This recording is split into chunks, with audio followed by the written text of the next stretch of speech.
I think what I was chasing was that happily ever after life that we're told that we're supposed to have. Fall in love, get married, buy a house, have baby, in that order. And when my mid 30s hit, it hadn't happened. I'm like, oh my God.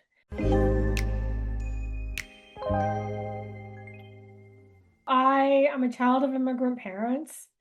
I'm of East Indian origin. And so I was very sheltered growing up. Like I was, I didn't party. Like I kind of stayed at home on a Friday night and drank chai with my parents. And like I was what you would call a late bloomer.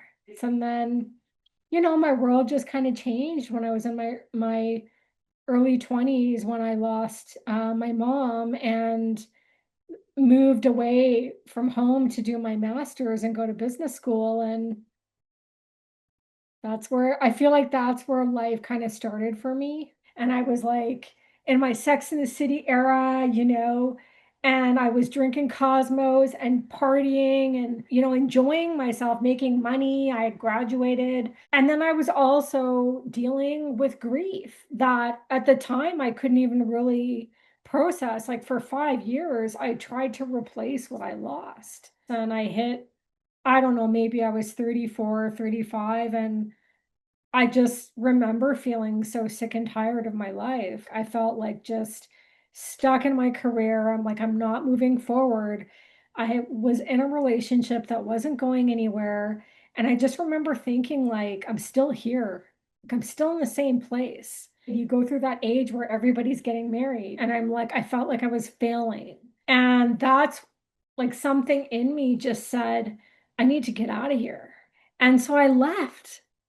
In 19 days, I quit my relationship. I quit my job. I bought a car. I sold everything I owned because I thought at the time, like if I just change my surroundings, like if I just change my outsides, it's gonna fix me. But it was probably the hardest thing I've ever done in my life because to meet partners, to meet dates, to meet it was just difficult.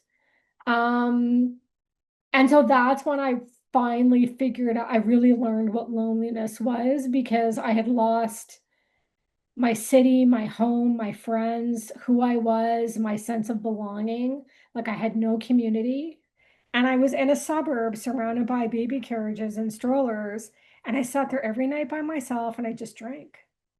And then it was like a brutally difficult time. I went through that audit we do, when you're like, oh my God, my eggs are rotting. What's wrong with me? I haven't met anybody. I just wanted to settle down.